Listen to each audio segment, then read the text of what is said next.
Welcome back to the home studio, and welcome back to part 2 now of The Right to Censor. We talked about the rise of the right to censor. Today, we're going to talk about the downfall of the right to censor. I have a question for my co-host as I hit the microphone. Are we going to finally, after this, after we drudge up all these negative feelings and all the things that, I tried to suppress my memories of, can we start talking about the Steam Deck OLED and Fire Pro Wrestling? Can I start streaming games here on the YouTube channel? The boss. You have you've mentioned this before. You sent me a picture. I don't know what the Steam Deck is. It was like a PSP. No, this is the actual Steam Deck OLED that is an actual handheld based on Steam OS, but you can play pretty much any game on this. There's some you can't play. You need like a Rogue Ally X, but Fire Pro Wrestling World plays great. WWE 2K24 plays great. I have Retromania Wrestling on this, and of course, things like Red Dead Redemption 2, Grand Theft Auto 5, and the games like The Witcher is $10. There's games that used to be like AAA titles and everything, and the Steam Deck OLED, both Steam Decks actually, offer the closest thing to a console-like experience. Number one thing for my cheap ass is the fact that I don't pay a subscription like Xbox Game Pass, which they're raising those rates in September, so I was trying to get away from all that. And if you saw my expense whiteboard segment, you'll probably know why I'm trying to save a few $100s a year on subscriptions. Ha ha. There we go. I paid for the PlayStation subscription briefly and then didn't bother again. And all I did was play PGA 2K21, as I was boring you with my love of golf earlier, just before we start recording as well. With that Steam Deck thing, what is it comparable to as far as like a console? Is it like a PS4, like graphics-wise and performance-wise? Well, it doesn't have 4K graphics. You're talking about 800p and up to 90 hertz. So you can lock in the frame rate and do all that stuff to get like a consistent play so it doesn't lag. You can dock it to a TV. I plugged it into the whiteboard over here when I did my Steam Deck review. 55-inch 4K monitor. It looked great. It looked great. You really got to be, what's it called, a pixel pusher or a pixel kind of person that really looks deeply into that. For me, it's the gaming experience and what I can get. And obviously, for the price of one AAA title, now they're up to $70. And they're offering you like maybe a quarter or a third of a full game. The rest you got to purchase via DLC. But with this, with Fire Pro Wrestling World, for example, the game and a bundle of 12 DLCs is under $60. And you can go into the workshop. We can have the Stevie Richards Show on the mat and the aprons. You can, I'm hitting the microphone. I'm so excited about the Steam Deck. But I'm going to create James. I'm going to create you and WSI, ring apron and mat and all that stuff. Why am I getting, I'm 52 years old and I'm so excited about a video game. I guess that's a good thing. Handsome, for God's sake, on this. And then I was going to say I'll play with myself, but Yeah, clip that, Chris. Clip that, clickbait, yeah. Chris. Clip that. With that being said, we are going to do a gaming thing in the future. I've promised you. We've promised each other we will. You're going to make me get a Steam Deck, or at least I'm going to have to play on my computer somehow. I don't know Steam. The last thing I played on Steam was Planet Coaster, right? And then I just realised, man, I've hit the age where I haven't got the patience to do like a coaster builder or like Planet Zoo or Roller Coaster Tycoon. I used to sink thousands of hours into Theme Park in the 90s on the SNES. I loved that game. And it was broken. You can get past the third level, it was shit. And I loved that game. But I've reached the age now where I just don't have the patience. And that's why Switch is still the best console. Ultimately. No, this kicks the Switch's ass. That's why I was going to get the Switch instead, the Switch OLED. And this is perfect for a pickup, play game for a few minutes. Like I played Retromania Wrestling just for a few minutes, played the first thing of the 10 pounds of gold story mode, and then put it in the sleep mode because it has the instant quick resume, much like the Xbox and PlayStation. And then I turn it back on and I can pick up the game right there. So it's not for, you can sit there for hours and play, but it really is exactly what you said. I'm busy. So like even before we were recording, I was just messing around a little bit and then just put it down. So it's really great. It's much better than the Nintendo Switch. It's fixable, repairable, upgradable. I can upgrade the SSD, switch out the joysticks. do all that stuff. Even the batteries replaceable. So in this day and age where nobody can repair anything, it's pretty cool. So, and you could play Steam on your computer. You paid all that money for it, so you can. Yeah, well, I just paid $650 to get it repaired. And I've got a 16 terabyte drive in it now, so I can hold all these videos that we are doing in 1080p or 4K or whatever this is coming out as. It's somewhere in between. It's probably 2K. I've got an 8K TV behind me. There's nothing 8K that's ever been played on that damn thing in its life, because nothing's 8K basically, I think, these days. I mean, it's PS5 8K. Okay, No, I don't no, think no. that plays anything. See, that's the thing, and people are going to be like, "Come on, get to the RTC stuff." But No. the hardware and the games, they have not caught up. Like the hardware is capable of a lot more. The Xbox, the PS5, they're coming out with the PS5 Pro and the new Xbox Series X. The games do not go to the top of that. That's what I'm saying. With this or a Rogue Ally or something like that, I have this and I can make it a console, or I can travel with it or do whatever. So it's amazing. I'm pretty happy with it. And it's one of the purchases as a nerd that I am. That is not sponsored, by the way. That is just for the love of Steam consoles. I know that Stevie's an artiste when it comes to getting free stuff technology-wise, but no, this is just free plugs for Steam. Well done. Let's break your heart personally, Stevie. Let's get on the psychiatrist's couch and really work out these demons of the fall of right to censor. In the intro, you were saying as well that, we were discussing the rise of right to censor, but you really hated right to censor. So, I mean, surely this should be the happy part where it finally dissolves and dies and you do something better. Well, I wouldn't say I hated the right to censor. I would just say that it was not a very enjoyable time personally or professionally for me. I mean, it was a great opportunity. I'm not discounting that at all. I'm not turning my nose up at the fact that this was probably the best opportunity to make the most amount of money in my career and lifetime. But, things happened, things fell short. Perception is reality. You can use any of these wrestling tropes that you want to use, but the downfall, the hardest thing about the downfall part, the rise I didn't even see. Like, it was very surreal that promo time every week, 6 to 8 minutes of promo, full segment, opening shows, closing shows, and main event spots, whether managing or being the part of a match that we'll talk about later. I think that was towards the end of the show of SmackDown, or maybe even the main event. But the downfall I saw coming, like right from the moment it happened. That's what we're going to kind of explore right here. And then a slow death, but obviously dead from that particular moment that I'm talking about, and we're done. We will get to that in a little bit as well. Just before we get into the meat of the format that I've written about as well. Oh, very quickly, we've got plugs as well. I'll do all the plugs. I've got 2 books, links are in the description. Never Having a Third, before you throw that at me that I'm going to be writing your book. Stevie has also got his cameo. He's also got his fitness channel. He's also got his behind the scenes channel. All those links will be in the description. I encourage you to visit all of those as well. We can hit the plugs again at the end of the show just to remind people. But before we get into Ivory, I wanted to mention that Val Venus, when I interviewed him, whenever it was, a year ago, a year and a half ago, time means nothing to me anymore. And weirdly, the video was actually recommended to me through whatever YouTube channel I was using. So he was told by The Office that a few of the WWF shows have been picketed by protesters. This is something that I asked you about, you didn't know. And that one of the advertisers, Coca-Cola, had dropped the WWF as a client because of pressure from L. Brent Bozell and the PTC. So the next week, Vince McMahon had all the Coca-Cola taken out of catering and replaced by Pepsi. Yeah, that sounds about right.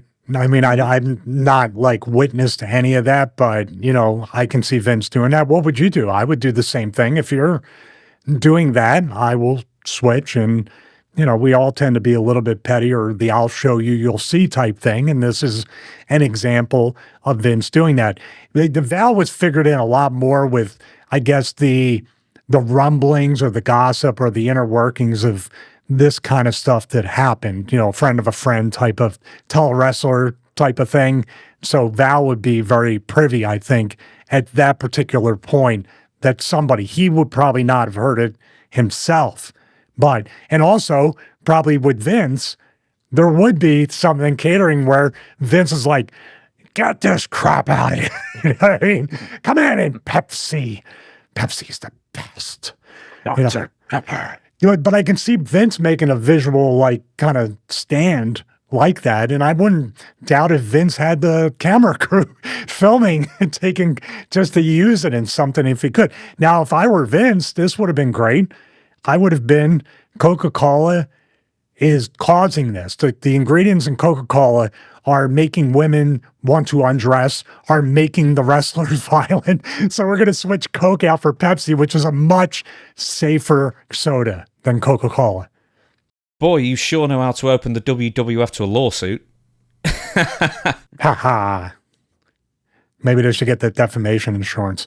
Yeah, Of course, they pretty much broke even on the WCW thing. We're going to talk about the lawsuit later that I wasn't aware of. Lawsuit? Yeah, the lawsuit against the PTC. It's here in the notes that you wrote. Oh, God, yeah. I thought you said WCW. No, I said he broke even because they paid $4 million for WCW. And the So I'm sick. Just so you know, I'm moving. I thought you were going to say you're sick of me for a second. No, I'm sick of. No, I'm just feeling sick at the moment. So I'm just. So how is I going to get Vince sued off of what I just said? Well, no. I mean, I'm saying if Vince had said Coca-Cola was making women strip and men violent. Oh, that's true. Yeah, that would be an issue. That's true. That's exactly what the lawsuit later was about. So, yeah, you're right. That's why I don't run the WWE or WWF at the time. Oh, God, no, your legal counsel would be terrible. It's just like, what you should do is, and then all of a sudden, anyway. You should sue the Sony for the blurry video you got right now. Well, I got blurry video. A little blurry, man. Oh, well, that's actually... It's becoming a podcast. We want it to be a show. No, here's the thing. You've got a separate camera to the camera that records me. So this is purely acting as a webcam. And it just decides to zoom in and out constantly. But for whatever reason, the one below doesn't do that at all. But the one above does. I need to fix the focus on it. Anyway, let's move on to Right to Censor as it is. Ivory joins the Right to Censor. Lisa Moretti, quite possibly her greatest role. She was... I don't even know where this came from. She was wonderful in the role. The only problem is that she...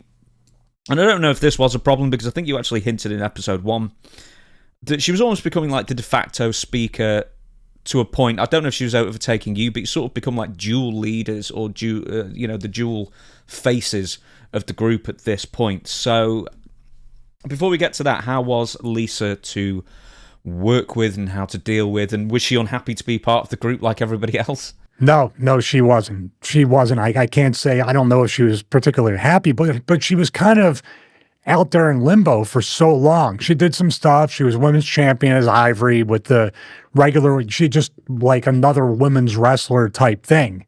So for her to be able to cut a promo, be a heel, cover up, be opposite of any other female talent, which the female talents were wearing scantily clad or holiday clothes, for her to go the opposite route, she was smart enough to know, and she'd been around.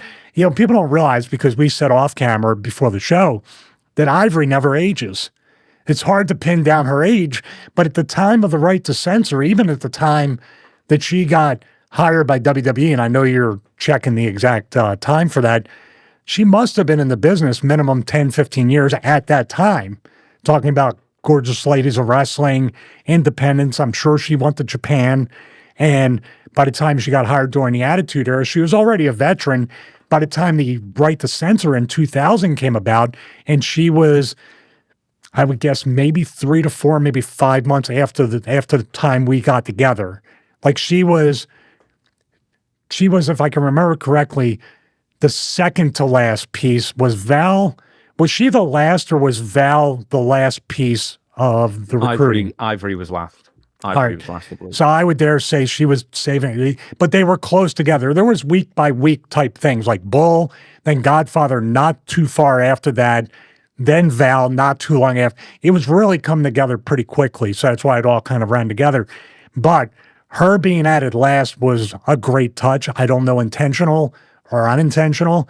But she, in my estimation, like you said, we were kind of a Mickey and Mallory, Bonnie and Clyde type thing in the censoring, kind of category. but Ivory blew everybody away as far as promos, including myself. And if she looked like the de facto leader, it's because she was cutting the best promos. Her conversation, mine was a little bit too pro wrestling still, even towards the end they were very off-putting pauses that I purposely put in there, and the writer, Jacob Israel, were making it sort of an uncomfortable segment.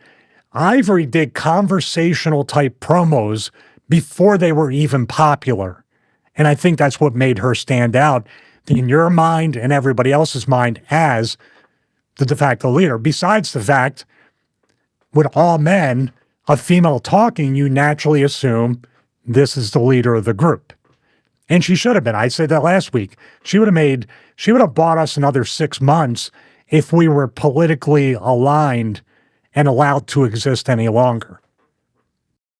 So you know pre-Ivory's history in pro wrestling, 86 to 94, as you know, Gorgeous Ladies of Wrestling, Powerful Women of Wrestling Promotion, Ladies Professional Wrestling Association, and she was also on AWA's Super Brawl. Was it Super Clash or Super Brawl? I can't remember what that was. Oh, she did that promo with Super Clash 3, and that was the one where all the promotions came together and she cut a promo between matches.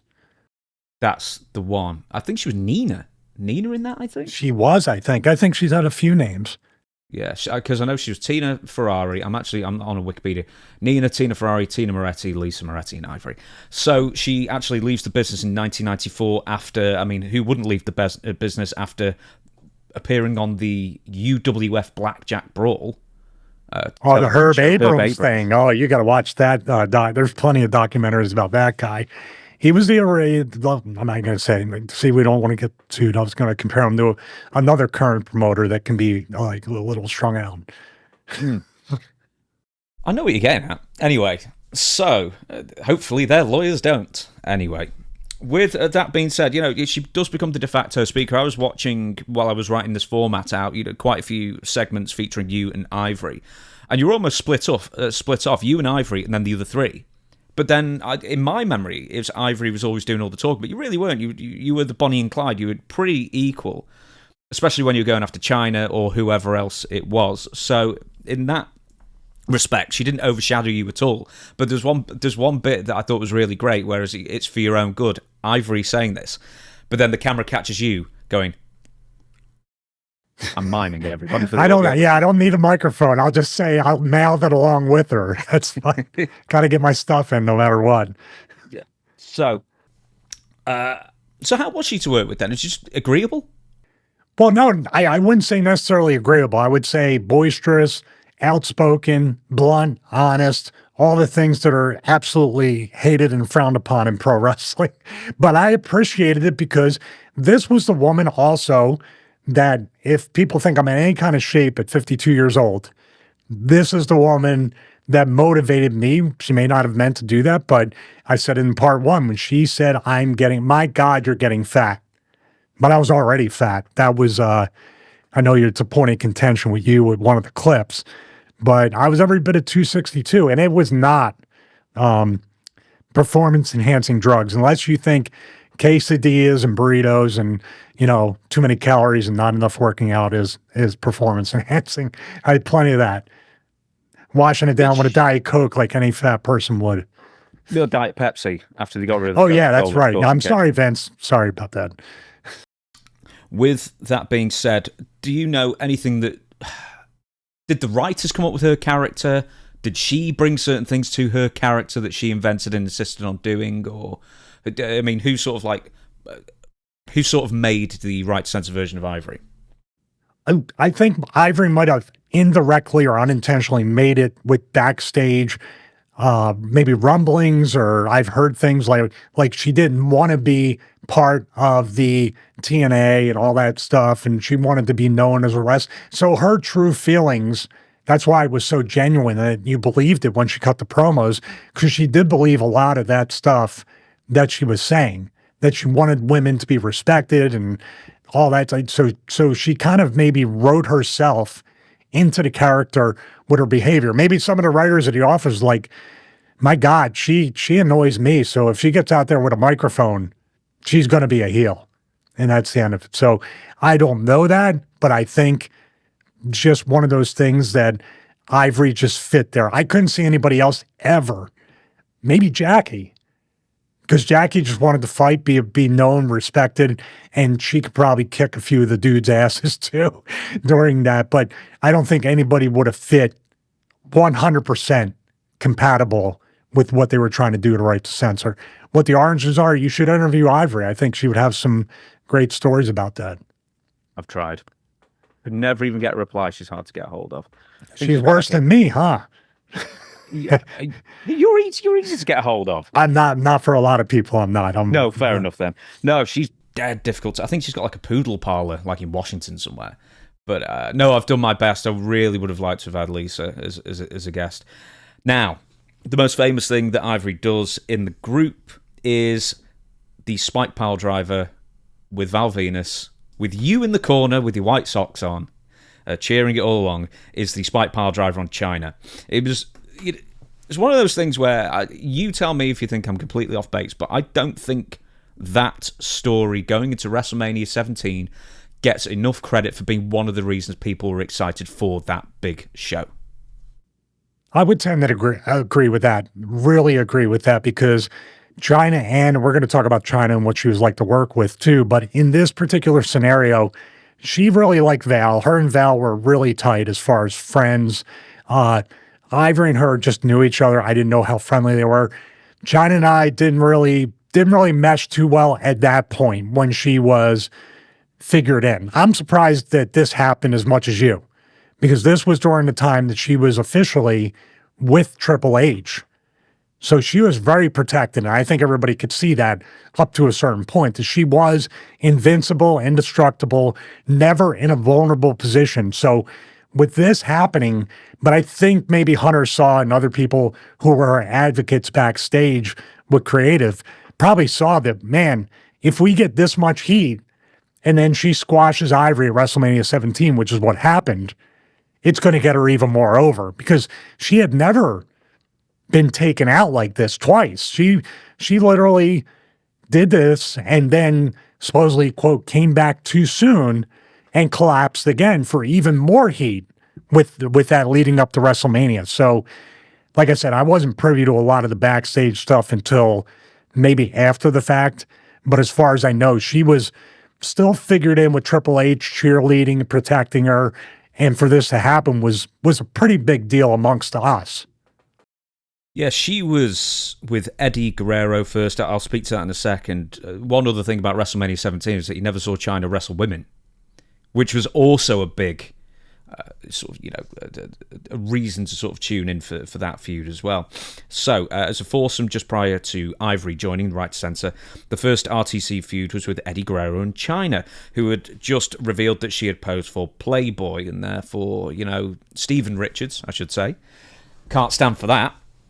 There's also a bit later on where Ivory's holding up her very much ghost-written autobiography, plugging it and saying, all this filth and degeneracy and stuff like that. And it's one of those great things. It's weird, actually, because Chris Masters, when the Triple H segment in the back that we talked about a few weeks ago, and it's the same thing. They always actually do a very good job of promoting wrestlers' books when they come on, and they always integrate it into an angle, whether it's Mick Foley's or Eric Bischoff's or Chyna's. Anyway, Eddie would soon split from Chyna soon afterwards, and do you remember that backstage vignette, where he's caught on CCTV? I don't know if it was maybe GTV. It was GTV, where they were thinking of Goldust at the time or somebody else that was going to be. There was even a little rumbling that it would be us, because who would surveil people more than the big brother of the company, Right to Censor? Really? I mean, that was just like, we're talking about it, and for people listening, just a little smidge of a chance. But GTV was supposed to be Goldust at one point. I don't know why they just didn't do that, because they did it when I first got in the company in like 99, 2000, I think, right? During the actual Attitude. But the thing is, it wasn't GTV originally. Do you know what it was? It was GDTV. GD. Gold Dust. No, there you go. Gold Dust is one word. But it was originally, I think it was GDTV. I don't understand. Yeah, I don't understand how that would have played out to get Dustin over. It was very weird. That's why I think, like, when they said, well, these guys would put cameras in everywhere and watch everybody. And maybe it just like, no, let's just stick with this, or let's just squash it because nothing ever came of GDTV or GTV, right? No, I don't think so. But I'm going to give you a theory.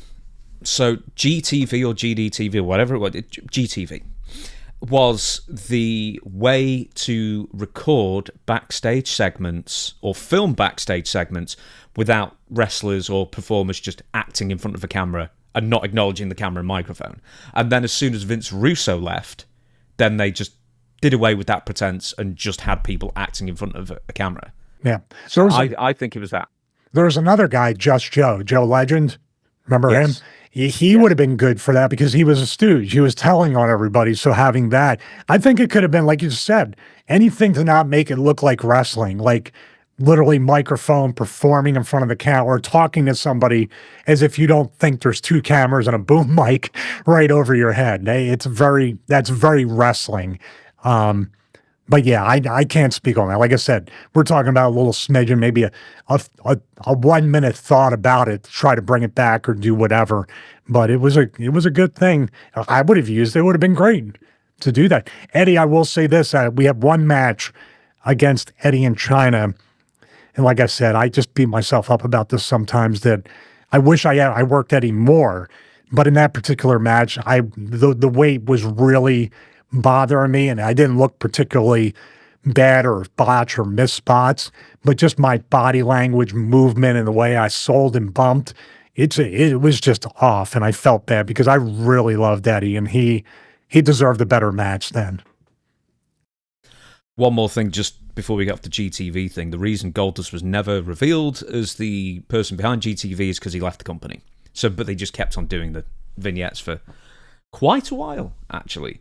As well, he wouldn't return to the company until I think 2002, the same time Val Venus and The Godfather returned in the same match, Royal Rumble 2002. So, with Chyna, Val Venus would actually be the one to work.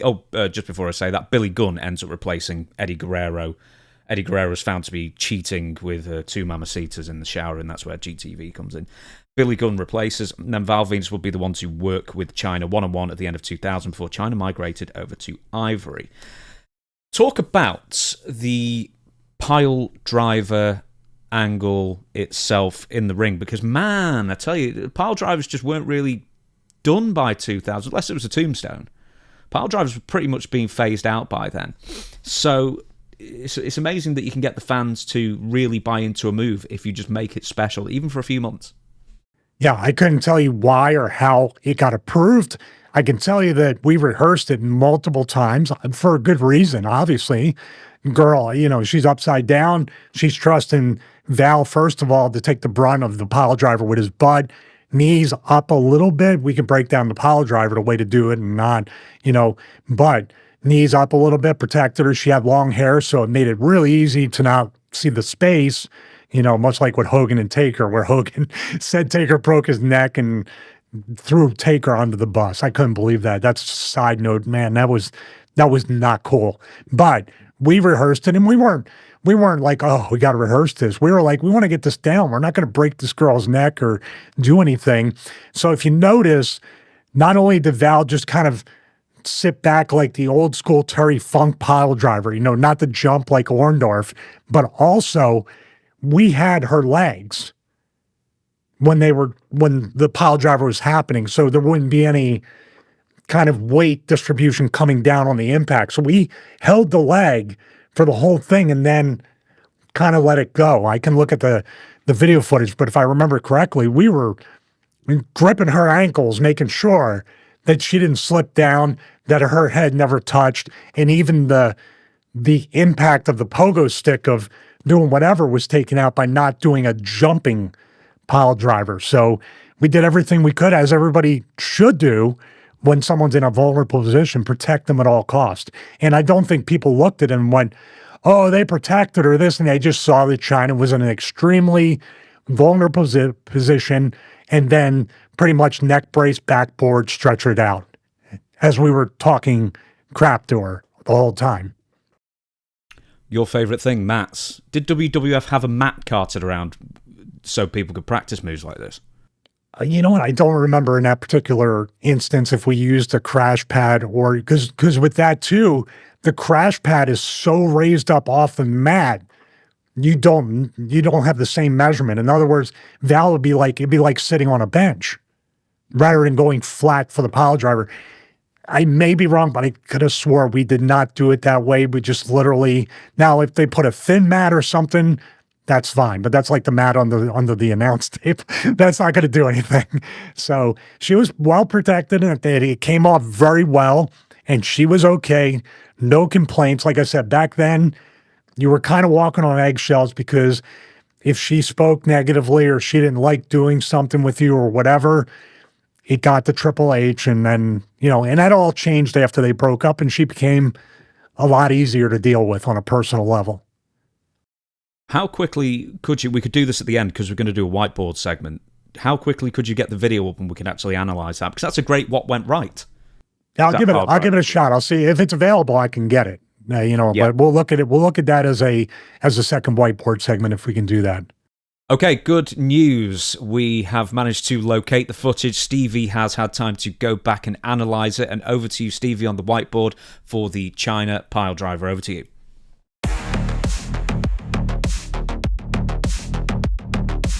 All right, thank you, James. Yes, this is much different than I remember, although you had said maybe it was during the rehearsals, which we did plenty of run-throughs, that both of us were holding her legs, but I was back here selling behind Val, as you could see right there. So Chyna had assaulted me, attacked me. I was selling. Then Val came in, hit a belly-to-back suplex on Chyna and set this up. You can see Ivory holding her right there, and literally they're jumping. He's jumping with her. So there's an immense amount of trust here between Chyna and Val Venus. This is a lot rougher than I thought. And Chyna's not, she wanted to bounce off of this like that. You see? That's why her hands weren't wrapped. The forearms weren't wrapped around. If you watch Paul Orndorff, when he would do the jumping pile driver. In other words, what we have right here is basically we're about to go. Ivory's holding right there on the leg to guide. Chyna's legs are as stiff as a board. Val is gripping her with everything he has right there. And then Chyna's head's right here. But look, her hands and her forearms are outside of wrapping around. Look at right here. You're supposed to wrap around the leg to hook. And that way, when the pile driver happens, you have another buffer. But I can see what she was trying to do. And he totally protected her. But man, the bounce right there, and she took a bump. So what she wanted to do, and look at her hand right underneath. She could have broke, I'm going to put it right there. She could have really broke some fingers or hands, or both her hands, because right out here, you see that there? Her fingers are kind of underneath there. So, but I know she wanted to hit and then land like that. Land over there, flat as a pancake. It was a great pile driver. Val took care of her. Her head, didn't see the hair right there? The hair right there is what also protects you. So her hair is pretty long. So we were able to create this space because her hair was coming down there. And Ivory's acting like she's driving down. Then this fat guy over here is just watching. But Val made sure, even though he jumped, you see his heels right there? His heels, he made pretend he jumped, but he didn't. So in other words, he got a little bit of a jump. His heels came about maybe a couple inches off the mat, so it looked like he jumped up pretty high, but he was protecting her all the way. And there she goes. She's out. So we were all mad at her. We all made fun of her. But this was definitely a great moment. Put a ton of heat on Ivory, on the right to Censor, everybody leading into WrestleMania 17. Does leg size help when doing a pile driver? Because I always thought with the Owen Hart pile driver when he's dropping Steve Austin, and obviously it's the inverted thing, and he was a smaller guy compared to a lot of the people he was wrestling with. That's why there was, the head landed first and then the legs. But Val's a bigger dude. I suspect he's a fairly safe person to give a pile driver to just because he's got the thickness in the thighs, which is almost the size of a head in that sense. Well, I think you could break it down a bunch of different ways. Now, my big butt would have been good for a pile driver because my butt hits first. Val's butt hits first. You can see the bend in the knee. Very, very important. Her head is still pretty close right there, but I would definitely trust Val with this. Also, Ivory. Some people would push down for real. That's the part where you run into trouble because then her head will slide. Also, the grip. So let's put it this way. I'm going to write it down on the board. So when you're doing a pile driver, and here it is right here in midstream. So, number one, I believe the number one thing is going to be the grip around the waist. So that grip around the waist. Because once you enable that, once you have the range, say you're here, they know they're touching your thighs or wrapping around your thighs. You come up and you grip like this. And you have them. They can't slide. So even with Ivory possibly pushing down, Val has such a grip that Chyna's body's not going to move. The number two thing will be right here. Your knees not flat. Good Lord. There we go. If your knees are bent slightly, it gives you that extra inch or two. If your legs are flat, her head's going to hit. So when you come down, you can see Val, it's not a full, it's probably a 10-degree angle, but he's coming down. And then when he comes down, his butt's going to land first with the bent knee right there. So those two things are super, super important. Then obviously, we deleted it, but then obviously I think the third part is to make sure that your hands, meaning the person that takes the pile driver, your hands are in a proper place. It's like going to school again. You got to write it all out. All right, your hands are in a proper place. Chyna, for what she wanted to do, hands were in a proper place. It's not the most fundamentally or technically sound way to protect yourself. But when we went through rehearsals and the run-through, I believe that's what her and Val talked about. I don't want to just come down here and then just flop to the side. I want to be able to bounce and almost take, kind of a hip toss bump of, that roll, the last part of that rolling bump right there to do it. So we'll end up doing that. Here we go. Technical difficulties everywhere. There we go. So when you do this, see how she's flat? Right there. And look, Val he didn't push her, but he kind of flinged her off to the left side. And he moved. So when he did that way they don't headbutt. It's close, but they don't headbutt and nobody gets hurt. So to me, that's the most important part. Grabbing the waist, then making sure that this person isn't pushing down for real, then the bent knee. If you don't have anybody, skip that part. The bent knee, land on your butt, and the hand positioning of the person receiving the pile driver. Have you ever known of anyone getting injured from a basic pile driver like that? And what are the main reasons that maybe an injury can happen with, not specifically a regular pile driver, not an inverted one? I don't remember. I know a couple times I got tapped on my head. It was pretty close. And it doesn't feel good being upside down and then coming straight down. And literally, they're not, Terry Funk used to do one where he kind of, you remember his one leg was up and it would be like a pile driver that you would move kind of all the way to the side of the thighs, not back. The old school, like Dusty did it that way. A couple people did it that way. But no, the tombstone that Owen did to Austin, well, you were saying the size of the legs, maybe, but the height is even more important, much like what I talked about before with Juventud Guerrero, with the Michinoku driver to taller people, they tend to hurt shoulders. Jerry Lynn dislocated a shoulder from a Michinoku driver, from the Juve driver. You got to think about the weight, but you got to think about the height, the size, the legitimate strength. A move like this or a power bomb or other things, they take legitimate strength at times. And then you got to figure, well, how can I do this safely to everybody across the roster, no matter their size, their weight, their age, the condition of their neck? These are things you got to think about. Yeah. Well, fans, if it is inserted right now, then it worked, and we found it, and we'll do it. If not, then we'll just move on to the next. But just to let people know too, as something we're bringing here to the YouTube channel, besides the full episodes and the clips, which you either enjoy or hate, but you watch anyway, thank you. I'm going to do dedicated, just like I did on the Wrestling Analysis channel.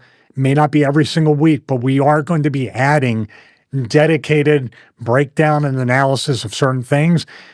Chris and James helped me break the code. So we hopefully won't get any content claims or blocks or anything like that. Don't you worry about that. It's on you, Chris. It's on you. Yeah. I'm on his case as well, don't you worry about that.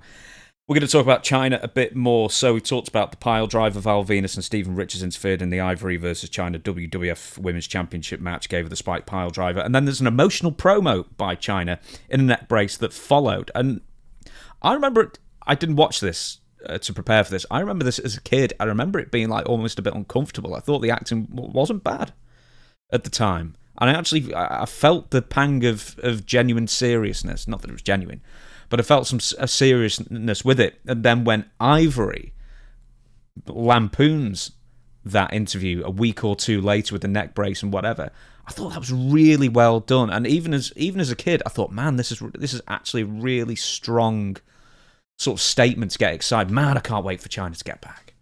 I would dare. I felt that. Yeah, I would dare say, and I think you agree based on what you just said, I would dare say that this women's feud, or in general you can say, but specifically for the women, and this was a women's world title match at WrestleMania, and nobody even thought about the belt or the championship. They thought about Chyna getting revenge and getting receipts on the right to censor. In other words, this probably, in my opinion, just looking at it, was the most emotionally charged angle involving women as wrestlers that I've ever seen.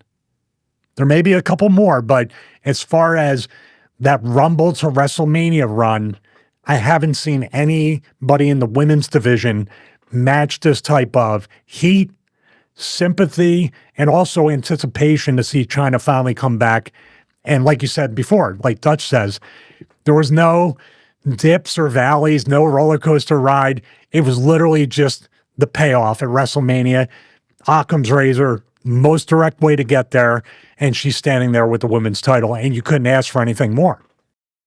2 minutes 38 that match lasted as well. So, and give Ivory credit because she gets paid the same for 2 minutes 38 seconds or 20 minutes 38 seconds. That's a worker. She didn't care. In and out, easy night. Well, the thing is that it didn't hurt her character at all, and the fact is that Chyna never wrestled women, she only wrestled men, so if she didn't beat Ivory decisively without a lot of outside interference, it would have made sense anyway. So it was sort of perfect in that. When Ivory was doing the lampooning promo sat backstage with the neck brace on, were you there watching it, or was that just something that Lisa was taking away and that was her thing? I don't recall. I would assume that I was somewhere around there, that we were prepping to do other pre-tapes or something within the scope of the show. I do remember both promos. And with the Chyna thing, maybe that was the beginning of the unfortunate emotional stuff with Triple H and Stephanie are starting to discover or suspect, and she channeled that emotion into this. Because I agree with you. I've never seen her before or since then, except for shoot interviews where it's the real Joni. I've never seen that type of emotion or vulnerability come out of her. Working with Chyna can be, and I'm obviously an outsider, I'm just seeing the interviews, I speak to other people, to say the least, a challenge working with her for some people. So she was very popular with the fans, she was very limited in what she could do, and then making her look good would, for some men, you know, some of the guys, they would struggle to look good with Chyna, if you know what I mean, because essentially, you still, no matter how big and strong she is, you're still getting beaten by a woman. And there were some people who refused to work with her, like Ahmed Johnson. I'm sure you're shocked when I say that name. Good for her. That's lucky Chyna. Lucky Chyna. He didn't want to work. Ahmed didn't want to work you. You're better off. Yeah, exactly. Well, who'd get injured first? Ahmed or Chyna? Who could tell? Chris Jericho, and this is politically as well, as you alluded to before, with Triple H, or let's use the real names, Paul Levesque and Joni. What's his Lawler. Lawler. You know, they were an item at the time. They were splitting up around this time because Paul was cheating on Joni with Stephanie McMahon. So, but just getting on with Jericho a second, he wrote in the book that Triple H really hated him, and de facto, Chyna probably didn't like him either. So, that being said, and here's the other thing, you're no stranger to intergender matches. You know, you've wrestled Luna Vachon, probably most famously in the cage match in ECW, and we will talk about ECW at one point, I do promise you that. What do you make of Chyna's presentation as being physically equal to a number of the more figured-in male stars at the time? Did it seem out of place to you, or did it just seem right because it was Chyna? Well, it seemed out of place if they put it out of place. You know, in other words, you're talking about Ahmed Johnson. That would be completely out of place. And quite honestly, it would be the blind leading the blind. Who's going to lead that match? How's anybody going to come out of that match unscathed on one end or another? Because Chyna was pretty stiff too. It was even worse. It was only an attack for the outside that Chyna was going to like punch him or clothesline him or something like that. And Ahmed was like, "I'm not selling for her." He used more colourful language, but he wouldn't even sell a punch from her. I mean, it's a tough thing. I've always had the spot, like I said, or tried to have the spot where I was willing to do things people weren't. It gave me more job security, and this was an example of that. Was I excited about working her? No. I think Jericho got a ton of flack. He got a ton of negative feedback based on the interview I saw, the video, where he said she was a nightmare to work. She was not fun to work. I tend to agree with Chris with that. I'm not speaking ill of anybody. And Chyna and I, when she became Joni afterwards, and, you know, I got to see her at a couple of conventions, everything was fine. In my estimation, the beast of professional wrestling, the beast of WWE, can bring out the worst in people, and it can also bring out the best sometimes. In this case, I got to see both sides of that. Politically, calling a match, doing whatever, you're there going over the match, and if I can recall, I did one match with her on SmackDown where, you know, I was choking her in the corner, looking at my eyes and everything, and as you're going and walking through all these different spots in the match, because you walk through everything with her. Hunter is kind of just around the ring, just present, and it's fine. I mean, they're together. But from a political standpoint, you're trying, I guess, you're being professional, but you don't want to be so, like, standoffish. You want to be able to have her trust you, and then he's there, and Hunter didn't like me either, which meant Chyna was a little bit the same way towards me as Jericho. So I can feel what Chris is saying. It's not a night off. Physically, she's stiff in there, but you can't really give it. I think Chris said in the interview, he gave it back to her one time, or something like that, or he wasn't rough, but he laid something in. And I may be misquoting him, but me, I was like, I'm not even going to do that anyway. I try not to hit anybody, male or female or whatever, in the ring. But even in the corner where I was trying to do like the choke and do that, I was very mindful not to, you know what I mean? Not to grip, because man on woman violence still. But then you could kind of have Hunter there literally 6 inches away, and you're trying to kind of figure, it's just not a very comfortable situation to do that. We also had the agent and other people and stuff like that to be able to do that. So just not fun. But I'm glad we got to know each other after and outside of wrestling, because Vince Russo was very close to her and loved her like a sister and would always talk about how she's a great person. And I would be like, while we were going through this, I was like, oh, I don't know, man. But then I got to see the real Joni after the fact. As everybody who gets out of that place usually kind of lets go and becomes their real self. Was she always worried that you wouldn't have her best intentions at heart? And I'm not talking about, you know, hitting her too hard or something, but was she isn't everyone overly paranoid in the wrestling business, especially at this time, I guess, that, you know, oh, you might try and get over on her in some way. Is that just the worry of Chyna, or is that the worry of most everyone? It's the worry of most anyone, but then you have to say it like it's unspoken, or you have to get out there, and there's a great deal of stress. I mean, you just don't know with that. I was more concerned with, I didn't care how hard she hit me or what she did to me or anything. I was more concerned with, you got to think about it, hitting her in the face, hitting her in the chest, other areas that might have had some work done to them. You don't want to hurt anybody to that, because then you take her out, and we're going to get to why she left or got released. But at the time, I'd have to say she was $1 million property, $1 million talent. She moved merchandise. She drew ratings. She won the Intercontinental title off of Jeff Jarrett in a match that I'm sure Jeff had a lot to do with putting it together. That Good Housekeeping match, right? At the pay-per-view, he held them up. But Jeff did great business, and that launched Chyna into being a believable intergender wrestler, that match. So she can carry her half of the match when she's led correctly, and she wants to listen. But when it comes to personalities, and then I still go back to, I don't know the timeline of the personal strife she was going through and how that translated. I think even she was very close with Val, and I don't know if that clashed. She was very close with Billy Gunn, and I don't know if all these things caused rifts with Hunter or cost these two guys opportunities with Hunter, because it was pretty tense back there. Even if you didn't know what was going on, James, you could feel the extra heavy atmosphere. Not the regular wrestling heavy atmosphere, but what's brewing here? What's going on, Chyna would be taken off television before the Right to Censor disbanded, I believe, or more or less around the same time, and eventually let go from the WWF in November 2001 after she and the Federation couldn't come to an agreement on a base salary. She was offered $400,000 plus bonuses and merchandise, but she wanted $1 million. And I guess at the time when they were agreeing to this, Chyna had long since known that she was on the outs, and Paul Levesque and Stephanie McMahon were together. So that, demanding a lot more money than the WWF at the time were willing to pay her was basically the final nail in her WWF career. It's also been suggested that her working environment was not as fun since Triple H and herself broke up. I've already said that bit. There's one quote I've written somewhere, I'm wondering if I've just put it in the wrong place. Essentially, Jim Ross has basically confirmed all of this, and it's funny how these days $1 million is nothing to ask for if you're a star of Chyna's caliber at that time, but 400, I don't know. I mean, like, for someone in the upper mid card, what was somebody making at that time roughly? Because I know you said Val was making 300 to 500.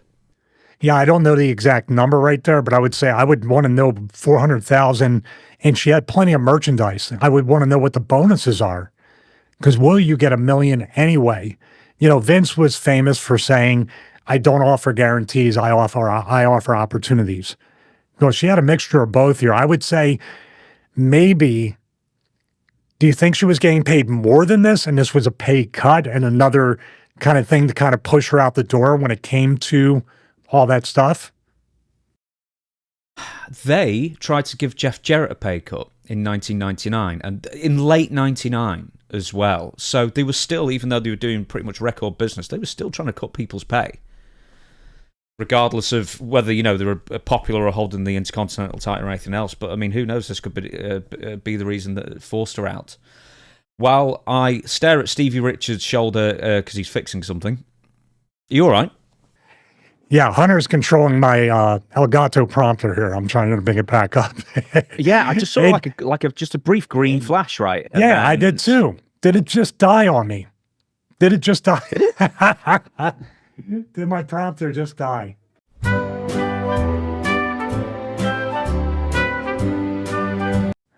So I just want everybody to know, last week it was James, then all the defective kind of 3% technology stuff traveled overseas on an international flight and landed right here in Florida. My display link manager, which controls my prompter. Man, this is a tech-heavy episode. They want that behind-the-scenes video, whether they want it or not, they're going to get it. Oh, yeah, they are getting it up the wazoo. I'll tell you, this is a tech-heavy episode, absolutely. The Dudley Boys briefly appear to join the group, Right to Censor, but it turns out to be a swerve. Trademark Vince Russo. Were there any other wrestlers? We'll talk about the Dudleys in a second. Were there any other wrestlers who were in discussion to join the Right to Censor group that never came to fruition? No, not that I know of. Maybe I think we covered just about everything, and then the Dudleys with the tables and putting women through tables. That was something I don't think it was on the PTC's radar. Obviously, there's a later lawsuit we're going to discuss later in this episode. But man, you want to talk about, and this was on SmackDown, I believe, you want to talk about a perfectly booked and executed segment of a swerve that, because we had all the momentum of everybody joining. This was the first time anybody ever physically, first of all, one of the first times anybody physically put their hands on me. I got put through a table. Now, this particular point, with somebody saying no, really made the Dudley boys stand out. I think it really brought them up to another level because we were pretty much, I think, the newest heel faction or heels in the company, and we were pretty hot right then. So to have number one, them act like they were going to join, which everybody bought hook, line, and sinker, then the swerve, them putting me through the table, one of the loudest pops I was ever a part of. And Bubba and Devon, man, Devon already had the preacher thing anyway, you know what I mean? So it was natural, but just coming down with the shirt and the tie and the black pants and cutting the promos they did, man, and people believed it. It was crazy for what it was.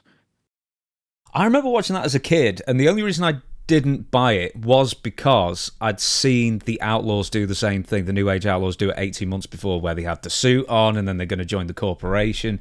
So in a sense, it was a replay of that. And Austin, when he won the title.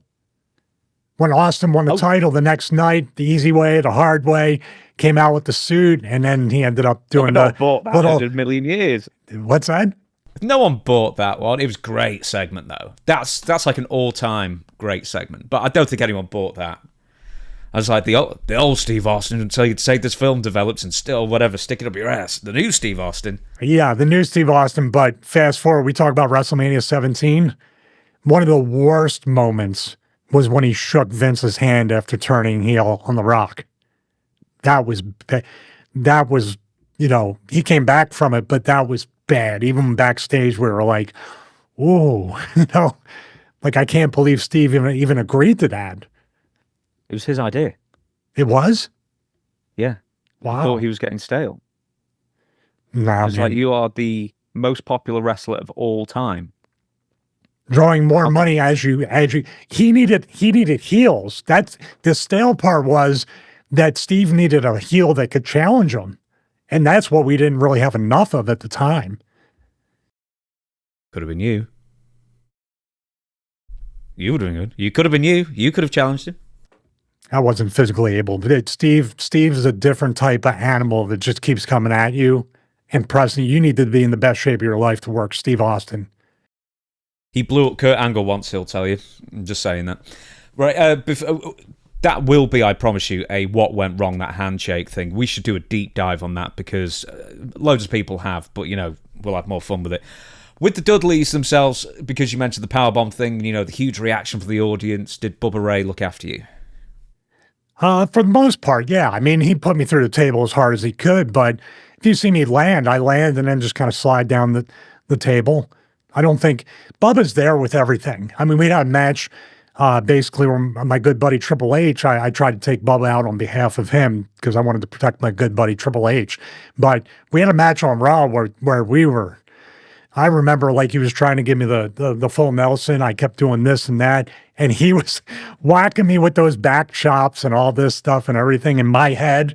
I was headbutting him in his nose with you got to watch that match. That's like, as Jim Ross would say, tougher than shoe leather, but in a good way. Not usually says when the match sucks, tougher than shoe leather, but it was a very physical match. And that's what Bubba brings. He's got to be prepared for it. That's all. But that power bomb, easier than taking a power bomb to the mat from Bubba. I'd rather go through the table. How much, okay, I'm going to assign a percentage here. How much of a percentage does it take out the bump going through a table, if it goes well?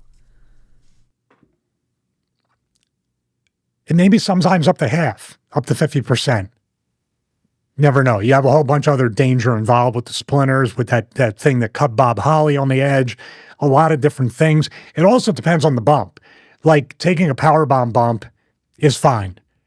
Taking like a face bump or the 3D, or when Sabu would do the Arabian face buster, which like cut my eye and tore my bicep because I was trying to protect myself. It wasn't his fault. It's a weird, when you go from going backwards or power slam or taking your back, and now all this in the front, you have to think about where you're at. So the 3D is probably the easiest one to take because you're stretched out, and then Bubba's got you with a diamond cutter, and it's just all right here. If you fall short of that, chin, throat, nose, mouth, you're in a very dangerous situation. Have you any stories of Bubba Ray or Devon going a bit too far in ECW that you were present for? Because I know they were really riling up the crowds more like 98 and 99, but were they doing this in 97 as well while you were with the company? Yeah, they were. Yeah, I mean, they were cutting promos and doing things and calling out the women in the audience, and even guys telling them to jump the barrier and come into the ring. That's when it started. I think it got really hot, especially when they were, say, at the Elks Lodge or anywhere in New York, and the New York fans were, and there's famous ones where Bubba's leaning through the ropes, and that was the Elks Lodge, I believe. That was probably the most amount of heat they ever got. In Philly, they kind of appreciated it, but for some reason in New York, which Bubba and Devon both lived in New York, they were hometown boys, they wanted to kill him. So that was and now all that heat, then when Raven came back as Dreamer's surprise tag team partner and won the tag belts, that's what I'm talking about with the, in relation to heat leading up to WrestleMania 17 on Ivory and myself with Chyna, the payoff was just awesome. So Bubba and Devon knew when to do business too. One more thing that you mentioned before, he was doing, the Testify thing, Devon Dudley, and then 18 months later or even less, he would then, because I think his father was a pastor or vicar or whatever he was some kind of preacher, and he'd come out with a dog collar, and then he had Deacon Batista with him. So I sort of think, in a weird way, that was Right to Censor's, it was like the next evolution of Right to Censor was his character. It was almost the exact same thing in that sense. So Devon, weirdly, if we had known what we knew in 2000, in 2002, he would have been the perfect fit. Yeah, in that kind of thing. And man, poor Batista, he went downhill after that Deacon gimmick, huh? Yeah, I know. So whatever happened to that guy? I was going to say they had money with that gimmick, but he had money in his little box that he carried around with him. Wasn't he the money collector when he came in and he had a shaved head? Can we do I know you might have written it down already. Can we do like a segment or even an episode of why WWE gets it wrong with most talent the first time? Steve Austin, Hunter, all these people that had these particular gimmicks that Batista's probably one of the biggest ones right there. And there's probably 50 other ones that can think of, why can't they, for a company that invests real money in a gimmick with a character, with a presentation, and puts them in a spot? Like, why do they get it wrong the first time every single time? Do you notice that? Even with the Dudleys, they put Bubba back to the stuttering thing, which I guess was fine at the time, but they got rid of that pretty soon afterwards. I'm trying to think who else. The Rock. Yeah, Rocky Maivia. Yeah. Yeah. Oh, that was Pat Patson's idea, I think, to have but it he wave needed to smiling. Be. They were smart enough though with Rocky that he was such an over the top, in your face, baby face, that people, I think deep down, they knew they would reject it, and he would be one of the biggest heels in the company. They had to have, after night one in Survivor Series, when he went over and when he won the Intercontinental title, after that, they were already turning on him. And that was at the Garden, right? The Survivor Series thing. I'm going to blow your mind. They chanted his name in that match. There was actually a Rocky chant. So I don't think it was a for the long-term turn. I think they were just... I don't think Vince really realised what he was doing wrong until probably the Vince Russo writing era, probably towards late 97. I genuinely thought he thought that would work. Well, Rocky did say, this is on an episode of Rogan, where, and this is for young wrestlers, we always try to give you some kind of advice. Now, use this with caution, because It could go either way. It went the other way for me when I tried it. Rocky asked Vince for a promo, and Vince was like, I don't know, we have the time. And he's like, just give me however many minutes. Just give me the shot to go out there to do this. And Vince did, and that was the beginning of The Rock. Trying to think the first one he did. Yeah, it was a week after he comes back. I think he attacks Crush, maybe, against Farouk. It doesn't matter. Anyway, I'm going to bore you with... I will say this, 1997 is the greatest year in wrestling history. 97 is great. Loved that year. Anyway, we shall move on. The big feud that I suspect, aside from Chyna, Right to Censor will be best known for is the feud with Jerry Lawler, Jerry the King Lawler, and his real-life wife, Stacey Carter, known on screen as the Cat. So, Stephen Richards and Ivory drag out the Cat, who has been crying, and she's wearing a black leather Mac. Now, at the time, she was going through this character where she just wanted to get naked, but she just didn't know how, which is really, really weird. I mean, I thought that'd be the easiest thing in the world, but it's like, I think like Bradshaw takes her to a strip club and then says, hey, there's a place here where you can get naked and they'll pay you. And then they have a segment there, and I think you turn up, don't you? We all did, yeah. It was one of the ones where they left the arena and we got into a brawl at the strip club and everything. I was on the stage where the pole was and pointing it. They're just like, what are you doing? And then the guys came from behind and, oh God, that's a pun. They attacked them from behind, and then we got some good heat off of that. What was that, a pre-record? That wasn't live, surely. No, it was pre-recorded. I mean, it was like the afternoon, close enough to the show where it would happen, and then that was the end of it. I think it was one of those 3 or 4 o'clock in the afternoon type of things. What's the clientele in a strip club in the afternoon look like? Well, I don't know. I mean, they had a buffet there and everything, but I had already saved up my catering stuff, so I don't know. And this was was it SmackDown or Raw? It was either Monday or Tuesday. So you're talking about Monday afternoon or Tuesday afternoon at a strip club. You know, there was a WikiHow that I read once. It's like how to pull a stripper, right? How to basically take a stripper home with you, and it actually advised go on weekdays, because there are less people there and you might have more chance to talk to the women. I just thought... Did a strip club write that wiki? Like, come for the afternoon crowd. Yeah, and the buffet, it's still warm. So, with that thing, Jerry Lawler comes in. Oh, just before, you drag the Cat down in a black Mac. I could have sworn she would have stripped at the end of it because of the coat she was wearing. She doesn't. Jerry Lawler comes in, he's the knight in shining armour, even though he says he's not the knight in shining armour, and then he punches you. It's a great punch as well, Jerry Lawler. Oh, but we're going to be talking about Jerry Lawler. We're going to be talking about Jerry Lawler in a minute. We're going to stick with the Cat.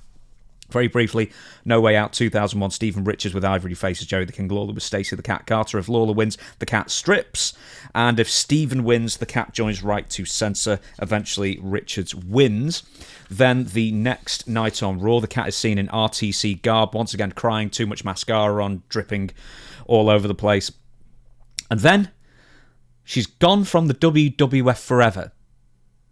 What a turnaround that is. You're right into it. It's a hot storyline, this as well. Then all of a sudden the Cat is gone. What do you understand happened? And we'll talk about the Cat some more, but why did she disappear? Well, I want to back up with the match here against Lawler, because it's unfortunate, because I was a huge fan of Jerry Lawler, Wrestling Gold VHS tapes, and that was the stuff I watched during ECW and even during WWE, watching Memphis in the 80s, which obviously Lawler was a huge part of that era. But Jerry is also commentating. Now, normally I could follow whatever or do whatever as far as like calling it out there and doing, but this is a pay-per-view. We went over some of it, but not all of it. He's commentating, then we just do the match. Either he goes back and comes out of Gorilla, or right from commentary goes into the ring. I don't remember either way. We didn't have a chance to go over much of anything. I was nervous, and of course, I'm working Jerry the King Lawler, so I wanted to be good. It was not good. It was not a good match. He was not happy with it. I was not happy with it. I think it was all over my face that I wasn't happy with the match, but not for the reasons of, no, you messed it up, or I was just like, oh man, that sucks. I got how many times am I going to get in the ring with Jerry Lawler? Well, quite a few more times when you bring out the spin the wheel thing and the Vegas thing with Bischoff. Also, we did a thing before that that was really great with the XFL cheerleaders when they came out, and I got rid of the cheerleaders and got them out of there and everything. It was pretty cool. This match wasn't, though, and I feel bad that it was something that I wanted to have pride in that because it was a hot angle with him and the cat. Now, the next night, or was it Tuesday, because we taped SmackDown on Tuesdays, it was Tucson, Arizona.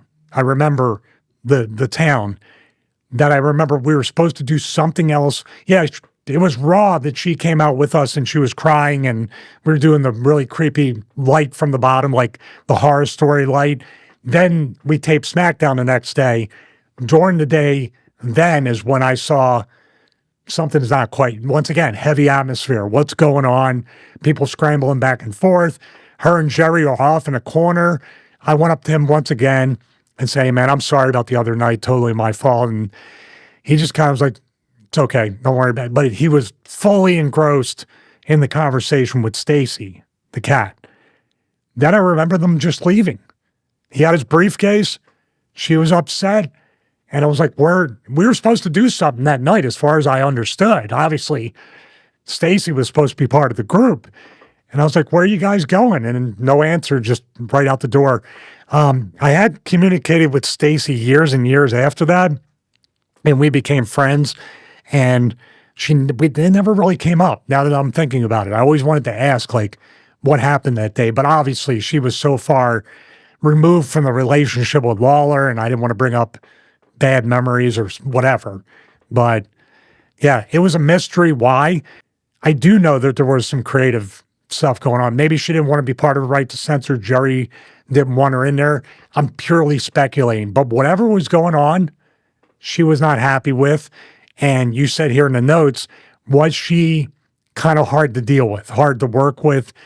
Well, once again, just like the Chyna stuff, Stacy is with Jerry Lawler. Jerry Lawler is woven right in their upper management and ownership of WWE.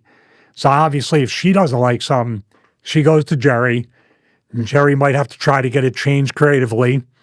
And that's sort of what my guess was, that she didn't want to be in the Right to Censor. Nobody wanted to be in it at that point except me and Ivory. So it could have been just as easy as that. But I would dare say Stacy would have been the most over female babyface since Chyna if we had abused her to the point where Jerry or somebody else won her back. Like, I think they weren't seeing the potential long-term business. And maybe the Right to Censor was already going to die off. It might have been the beginning of the end. I don't know. But I do know having her held hostage by the heel group RTC would have put an immense amount of sympathy on her. And if it was Lawler or a new babyface, would have put them in position to be super massively over as a babyface. I mean, what do you think? Well, you read up on the stories more than me. Yeah, Jerry Lawler definitely would have understood what was going on there, absolutely. And maybe Stacy didn't at the time, who knows? But there was a quote that I found from Jim Ross, who explained why she was let go. So, the reason for the cat's departure from the WWF was, quote, based on what the writers said. She was too hard to work with. So they caught Vince on a day when he was not in a great mood, apparently. Oh, no. I got called in Vince's office. "I want her gone." "What?" "I want her gone today." I'm doing impressions now. So you know, that's where your job becomes very challenging, and Vince McMahon's word was final. Jerry Lawler, as you know, quits in protest. So, I mean, does that sound right? I mean, did the writers have the ability to get somebody fired like that? Apparently so. Well, I mean, some of these writers might have been politically kind of like savvy and said, Vince woke up on the wrong side of the bed.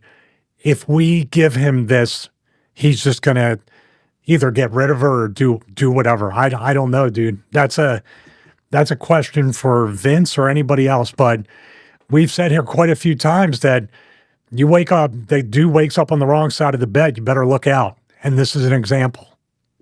So, away from the Cats, Stacey Carter, Jerry the King Lawler, you wrestled him in Memphis, you wrestled him on pay-per-view, you wrestled him on Raw in Las Vegas a couple of years afterwards. You may have had more matches, I know you had more interactions with him as part of Right to Censor, but as far as you're concerned, you've shared the ring with him quite a few times. Where does he rank as far as the all-time great in-ring workers? Oh, top 5. Top 5, possibly top 3. When you talk about psychology, when you talk about being a babyface and a heel, being over like that, using the commentary table, the commentary microphone to get himself over as a heel, being very innovative. He was the one that I talked about before that actually commentated during his own match. He went the microphone and did whatever. He's just one of a kind, man. And he should still, I know he's had the stroke and he's trying to recover from that, but this is a guy that if he gets all that back and he's able to talk, could commentate till the day he's gone. He brought a certain, some people would say like too much goofiness here and there or the puppy stuff and everything. But he, with his commentary, JR was the straight, logical play-by-play guy. And he was the over-enthusiastic fan. Now, I will say this too. That's extremely hard to do because every wrestler, even me and a lot of other people that come off very, enjoying everything and trying to be fun and everything, we become more grizzled and cynical as we get older, no matter whether you wrestle or not. For Jerry to have that kind of energy and bring that energy into his commentary, that you could have fun because Jerry's having fun watching it too, that cannot be escaped. Jim Ross and Jerry Lawler, what can be said? The best commentary team in the history of the business. And most of that, I would say, has to do with Lawler. Because Lawler is that comic relief for Jim Ross. If Jim Ross, Joey had to do both. Joey Styles had to do both in ECW. He had to play kind of two characters within the one-man commentary. JR and Jerry, there's a saying in wrestling, showing your ass, showing your vulnerability, letting someone else goof on you.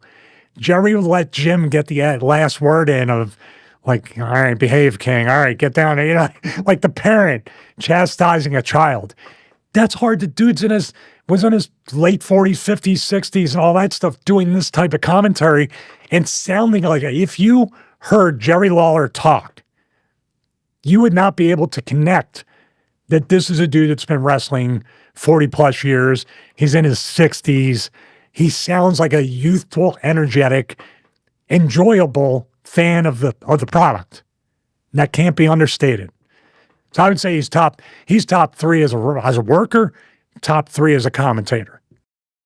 I was going to suggest that between you two, and I'm talking more about the Las Vegas match, is, man, between you, 2 good punches. I mean, everyone says, Lawler's got one of the greatest punches of all time, obviously, but as you like to crap all over yourself and I build you up, you've got some great punches as well. So, there's a great little punch battle going on that I have to tell you to put yourself over about. Well, watching Jerry Lawler, and actually I didn't know I was going to work him. And dude, I'll tell you what I did. Rip Rogers tells you to take like a balloon or a string and punch and practice. That's what young workers should do. I was practicing my punches all day. Like, the brick wall, if you went too far, because you're going to be like this. But I wanted to be up there, and I was motivated and inspired to try to have a punch somewhere near Jerry. And also, I believe the amount of punches, like you said, were total less than 4, maybe, during that match. Yeah, not many, but he stood out. Yeah, and I did his thing where I did the thing on the second rope and missed the fist drop. That's what I enjoyed about being a worker, especially as a heel. I was extremely easy to work because I worked off of what you did. And as a heel, I would just try to bastardize what you do and, of course, miss it, not do it as good. I tried to do the Jericho thing one time with the little, thing, but I did like the Charlie Chaplin shuffle thing and ran and ended up getting clothesline. That's the fun of the business, to be able to do that.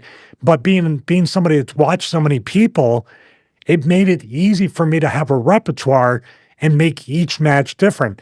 And I think Jerry appreciated that. I was like, he let me call some of that.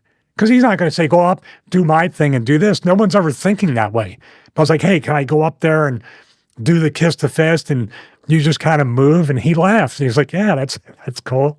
Of course. Yeah, of course you can look like an ass and I can look cool. Wow. Let me think about that. Did Jerry, because when you were wrestling him, he was in his 50s. Did he show his age, or did you have to feel like you had to be specifically careful with him in something? Or was he just like anybody else as far as you know, he could just take it? No, I think when you saw me laying in the punches in a certain way or doing whatever, and the way he sold it, he was every bit of what I could have imagined. Everything that the no way out matches, right, to Censor Steven, and this was just Stevie Richards, plain old heel wrestler. I feel like I made up for that. And after that match, I did apologize to him once again. Hey, man, I'm sorry again about the no way out thing. I wish that what we did tonight was what we had back then. And he was like, he goes, I think at first he said, did we wrestle at no way out? I don't think that was a mind thing. He's had 4 million matches, so he's not going to remember that. In the no way out match, you attempted to do a hoe train as well. I just wanted to bring that up as well. Another thing that I want to bring up, because why, I attempted to do the splash to him? Yeah. That was an audible, probably. I wasn't supposed to do that. Oh, well, you missed anyway, so if nothing else. I don't know why you did the hoe train, but it was good. And anyway, the match itself, we'll go a bit more into the Las Vegas one in a minute, but with the No Way Out one, what do you think went wrong? Because you were saying, oh man, I put on so much weight, it was 262 pounds. You don't look fat. You look bigger, obviously. You're not as cut, but you don't look out of shape at all. So ultimately, what do you think went wrong with the match? It's just one of those nights. That's why in wrestling, you can't get too content with having a good match, and you can't beat yourself up for having a bad one. Now, I do beat myself up here and there when I recall it, but, it's just one of those things. I did motivate myself after that night to start losing the weight. I wasn't gaining anymore, but I wasn't losing. It was still way too much weight to be combined with the shirt, the tie, or the pants and all that stuff, and dress shoes. It just was like a recipe for, I was never comfortable wrestling in any of that stuff, but I had to stick with that dress, like no proper wrestling boots, I had knee pads on, thank God. But it was just one of those nights. And, we talked about how things were starting to build up personally and professionally. And you ever get that point in your life where every single day, everything is just off, but it just continues for weeks and months and maybe even, in this case, almost up to a year. So when I look at that, yeah, and pair it up with the fact that Jerry had to go right from the commentary or stay out there at commentary and no time to even kind of brush over what we want to do, which you say, well, you should be a better worker. Yeah, you're right. I was nervous. I didn't feel comfortable. I wasn't quite in my element. Jerry, I was relying maybe on him at first to call the match. And maybe it was just a twofold type thing. These are questions that weren't answered because he was in 2 production meetings. He was doing the commentary stuff. He still had to eat. Then he had to go out there for, when him and Jim came out, and, with their music and everything. So we may have had a grand total of 15, 20 minutes to really try to hash out what we were going to do. And here's another thing. Maybe he was hearing it from her that he had to put me over and she had to be part of the group. So maybe Jerry was totally distracted with, he might have been battling that all day because I didn't see him more than, like I said, 15, 20 minutes. And he did seem distracted, whether by the commentary or a mixture of that and the fact that they were 2 days away from pretty much leaving the company. I watched the match. There's something weird at the end, right, which I don't know if it's a missed time thing, but you try and hit Jerry with the belt, and then he ducks, and then he lays you out. I only watched it an hour or so ago, and I still can't remember what it is. And then he's trying to get Ivory back out again, and he seems to be trying to get Ivory out the ring forever. And then you try and hit him with the belt again, and then he ducks and basically lays you out. Then the cat comes in with the belt and then hits, because you've got Jerry. No, Jerry's got you by the arms for the cat to hit you with the belt, and then you duck, and then she hits Jerry. Was that a mistake to do that twice? Was there some sort of miscommunication there, and blame someone for it? No, I think it has to go on me because I messed it up and then went back to it. Now, if I can recall correctly, we were going home. We did not have much time. It was live on pay-per-view, and we didn't want to take any time away from, say, the main event or the other important matches. So I must have panicked and did the one thing I would never do if I knew I had time and go right back to it. I would, if anything, I would have done something like put the belt down and then try to whip him off, put my head down, and get DDT'd on the belt, to put me out. That's what I would have done. It would have been the same spot, but a different presented way. But yeah, it was definitely a very flat finish, but a lot of people probably don't remember it because we won the match, got the cat, had the promo the next night. I remember it too, and that was not one of my, it was probably one of my worst matches, and I would take blame for that. Yeah, I had a lot less going on. I had a lot less going on than Jerry. So I should have at least took charge. But then again, at that point, I'm like, damned if you do, damned if you don't. But I should have just been damned because I did, not because I didn't. One more fun fact is that you wrestled directly after the Steve Austin versus Triple H 3 Stages of Hell match, which one was a great match and two was more or less the big match of the card if you don't include The Rock and Kurt Angle, and Triple H won, so I think the crowd might have been a bit down after that as well, so they didn't do you any favours by putting you on that position in the card, but you still got the crowd up, obviously. As we said, that match didn't go that well. We've talked about the Las Vegas match as well with Jerry Lawler. It's on YouTube as well. I encourage you to go watch it. And I'm very happy with that match. Please go watch it. Don't watch the other one. Watch that one. Yeah. The top commenter on that says there's a story behind it where you were meant to win. No, never. Not true. Okay. Not true. Okay. Now nobody. This person said. No, it wasn't this person switched. said that you actually politicked to say that you didn't want to win, send the people home happy. Well, that was you talking about the spin the wheel with Bischoff and everything. Yeah. That might have been somebody that said, we think you should win, and I just balked at it. And I'm the worst. I'm the reverse politicker in wrestling. I politic to lose and be put in a vulnerable position. But if somebody had even brought that up to me, I don't remember it. But if they brought that up to me, I would look at them like, "What are you, crazy? You don't want to give the people what they want in Vegas with the hose, with Godfather coming back. Now, what I might have pitched was a very weird, awkward interaction with myself and Godfather at the time, because this is still a little bit fresh after the right to censor, a couple years removed, right? Maybe a year and a half. No, even less. You split up in the late April. I think this was like 2001. May. This was 2002 or so, or a little bit after. Just over a year. That I think would have been in passing, and I was Wacko Stevie, or at the beginning of Wacko Stevie. I could have acted like I didn't know it. What are you talking about, right to censor? Probably Godfather didn't want to remind any of the audience either of that. He probably didn't want to have nothing to do with me at that point, I'm sure. So, there's one more thing. A couple of people commented on the video that one of the hosts at 5 minutes and 5 seconds appears to say, I hope that Stevie Richards would win. So you had a fan in one of the hosts you could have trapped off with her that night. What did I get if I won? Like Lawler got the hose. Lawler got the hose. But what did I get? Maybe you got the hose. Maybe you got the hose that night if you'd won. I'm nervous enough around my wife. I don't need any. I was going to say, well, you politic yourself out of a lay that night, apparently, if you insisted on losing. One more thing is that Jim Ross started hinting that you were gay on commentary. Maybe he planted the seed for the Proud Gay American from Unforgiven with Vince McMahon. So that'll be part of the book. I know you're smiling. You wrote it down. You wrote it down. Oh, I wrote that one down. Don't you worry. That's also one of the most requested things that people have written to us and said they want to hear about. That will be coming up in a future episode as well. How many times? Can we space it out? And it's so like, every week, I'm literally, from now on, I'm going to put a camera on the ceiling that comes down, and I'm going to get a couch. And you're going to be in split screen with me laying back, and you say, so tell me, when the red wig and the dress came out, what were you thinking? Do you have a repressed childhood or something? Oh, we need what's the truth serum? What did they call that?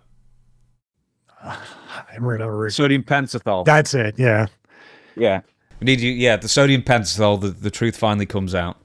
We'll trust me, everyone. We'll get to the Tyson Tomko. It was Tyson Tomko, wasn't it? Yes, it was. Unforgiven. Okay. We will get to that. I promise you, at a future episode. Now, the breakup after the cat was fired, the WWF writers immediately pivoted. This was like so. The cat was on Raw. Then the next day, I think the cat was fired and Jerry Lawler left. And then the storyline for that episode of SmackDown is Val Venus succumbed to temptation. And I believe that was part of the cat and going to the strip clubs and etc.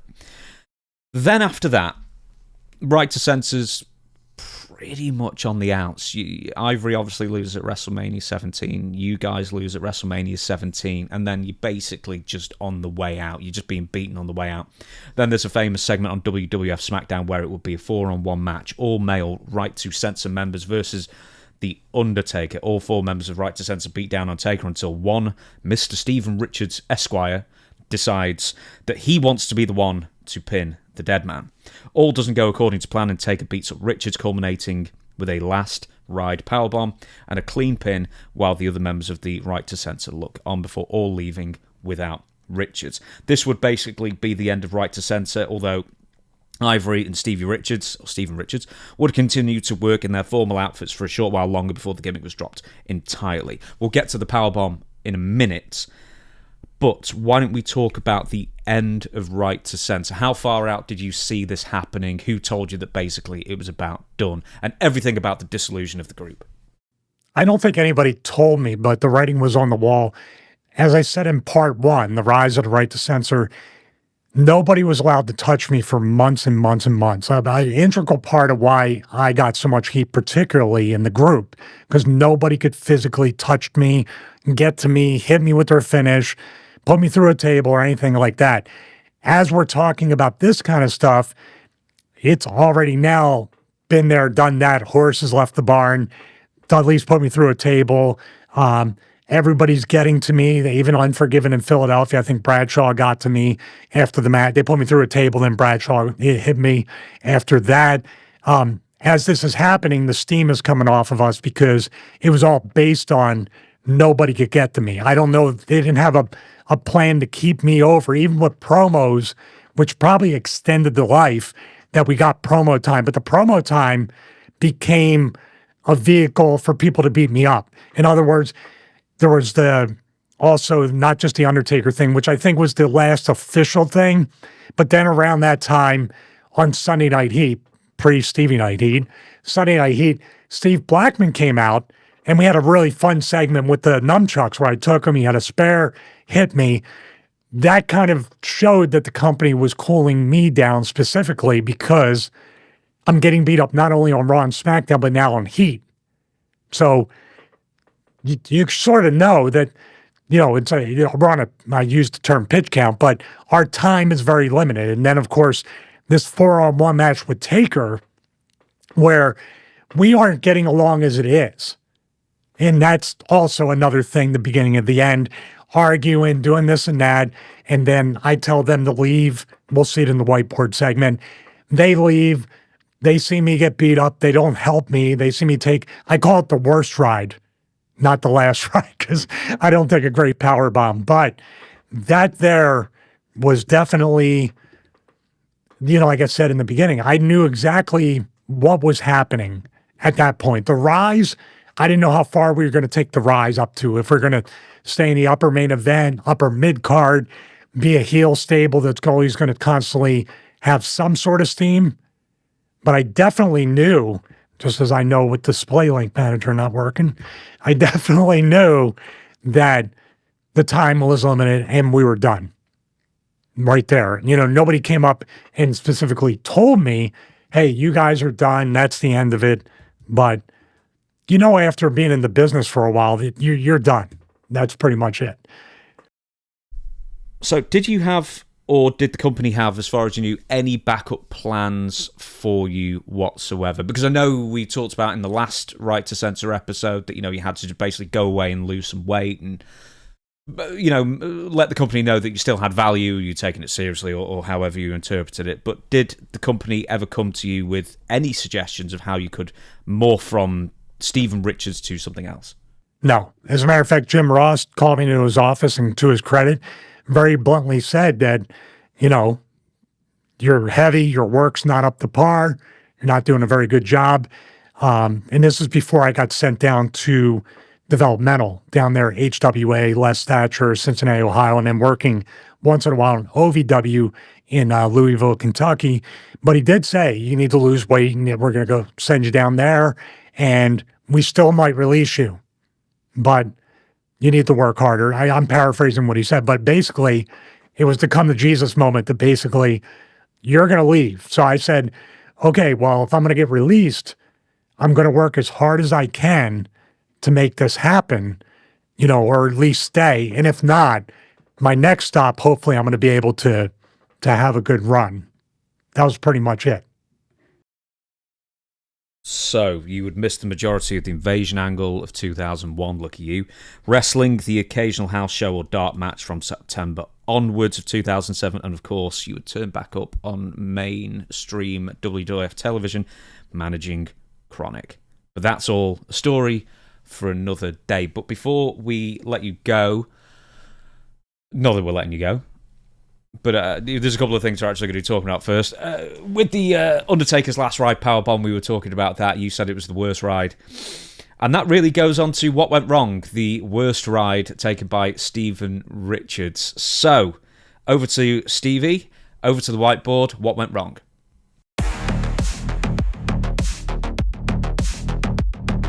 All right, thank you very much, James. Here we have what I call the worst ride, not the last ride, and it's all my fault. I'm going to talk about this. This is probably not the worst last ride that I took. There's one previous to this where Kane actually had to help Undertaker get my fat butt up there. And also, on a positive note, there's going to be what went right as well, where I really do feature the two people I believe take the last ride the best. One particular moment that I didn't tell you about, James, but you're going to laugh when you see it. Not maybe the Jeff Jarrett, ha ha, but you're going to genuinely laugh when you see that in a good way because it's a fun spot. So we're going to play this straight through right here. And there, took a decent bump, but he went back because my ass has its own orbit in the solar system. So we're going to turn it back here. We're going to take this step by step, frame by frame.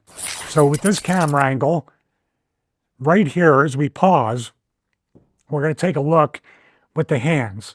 Now, normally on a Piledriver, what you have is the hands wrapped all the way around. We're going to take a look at the Chyna Piledriver.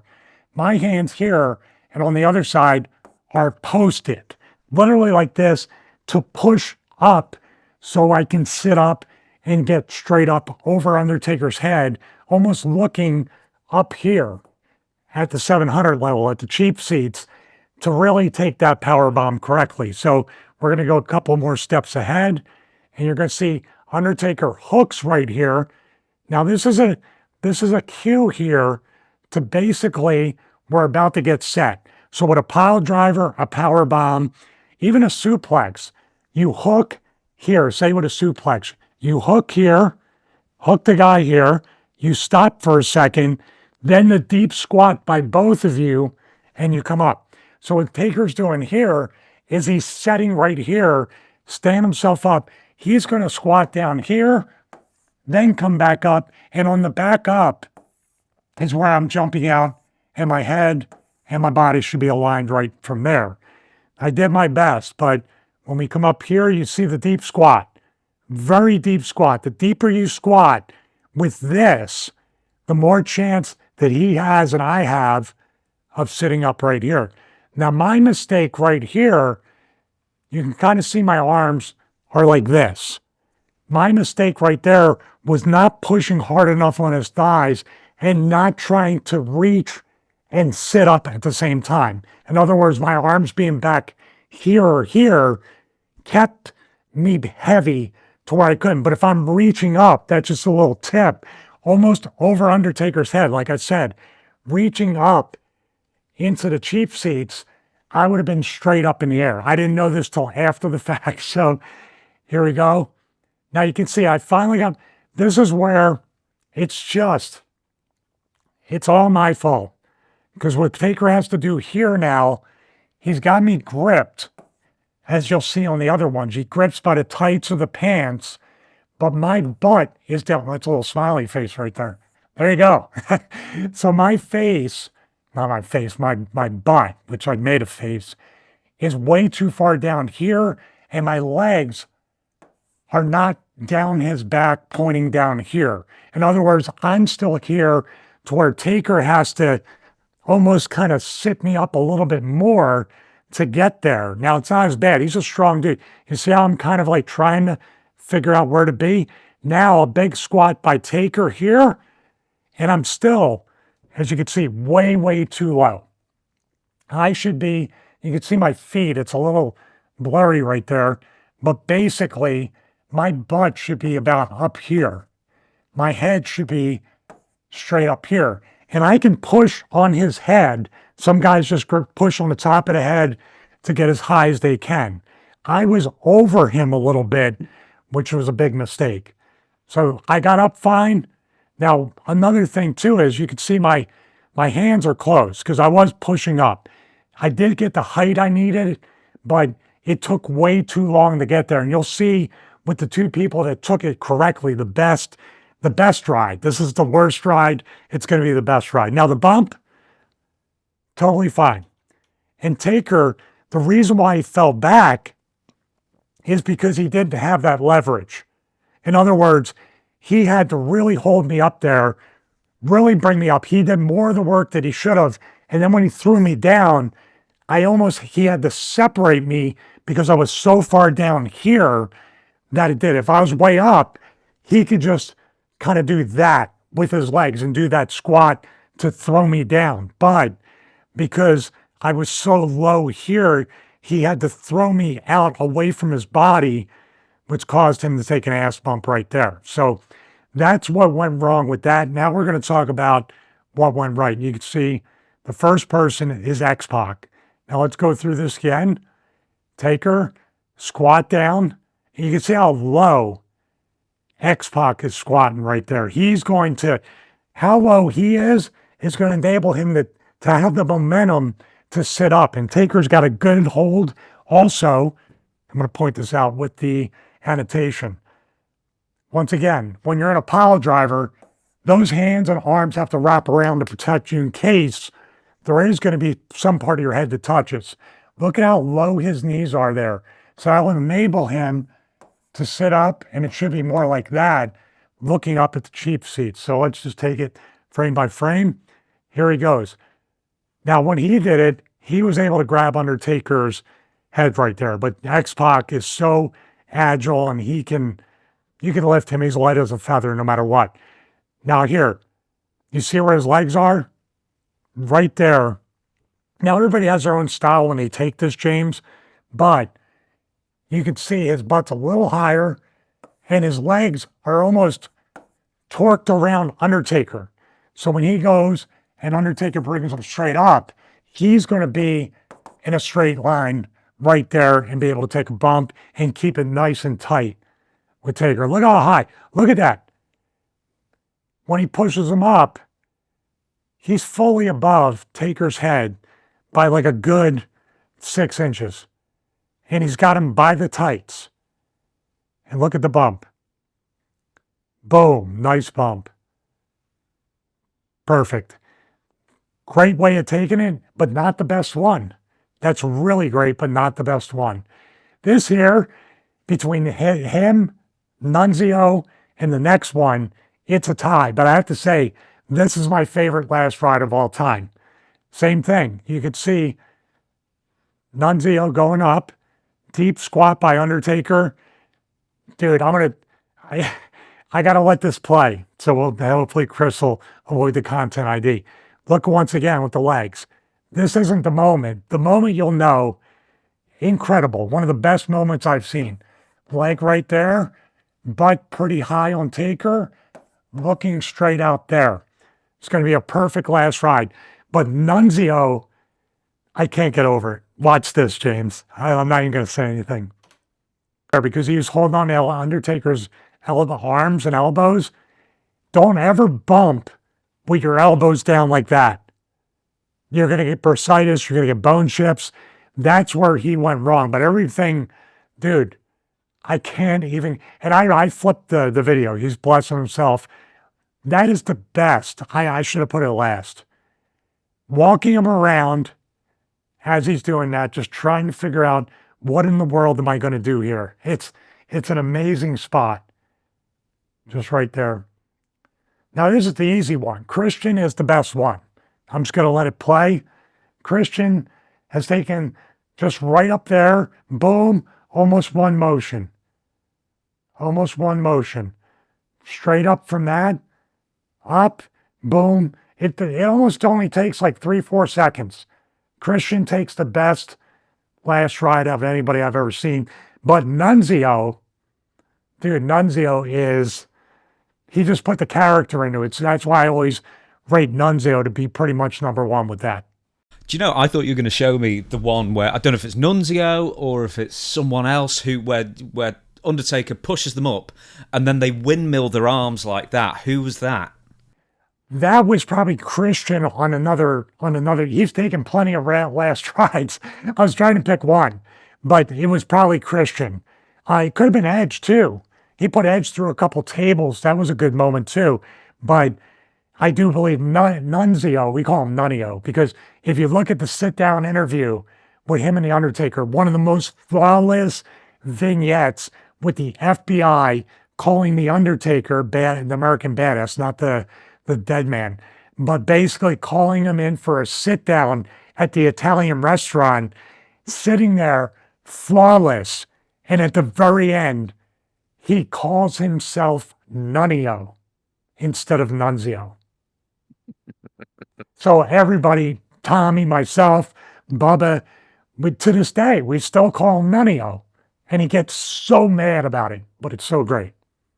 I saw him at WrestleCon, and I just thought, he's my kind of guy, because I was sat at the bar at the first day having a muffin, and then he just rocks up, not next to me, but a couple of seats down, 9 a.m., orders a beer. I was like, good man. I like that. I like his style. Any chance you can just rewind to X-Pac at the beginning, because I want to pick up on something, and I want you to tell me if I'm right or wrong. Sure. Here you go. So at the beginning, where he's not when he's posting, when he's squatting. So he goes into a deep squat there, right there. He goes into a deep squat, but what I'm looking at here is it's not like he's jumping up. He's almost jumping into the Undertaker to sort of get that spin. Am I reading that wrong, or is that what should be happening? You know what? You're absolutely right. That's the difference. I probably was trying to sit up straight to the air. And this is like this. This is the way this needs to go. You're performing like, say, if you ever use gravity boots. You ever do sit-ups with gravity boots where you're upside down, or basically if you're on a decline bench and you want to sit up and reach to do the full sit-up, that's what this is. So when you go like this and up like I did, then it's not quite there. You need to put this, when he jumps, he's literally trying to sit up and then look past Taker in this direction, not up there. Good call, because that's definitely, as you see, when we go through this, another piece of technology died, by the way, my speed editor. He's back to chest, head to crotch. He's as tight as you can be. See what I mean? There's no space. So that's good. I would call this technically the most perfect way to take this move. And then that's obviously athletic and being light as a feather. Good stuff. Yeah, but good catch, James. That's awesome. Yeah. I want to ask one more thing, and this also lends with X-Pac, Sean Waltman's way of landing it as well, is you said, Nunzio, Little Guido, he lands with his elbows down somewhat because he's doing the machinations, he's doing whatever else.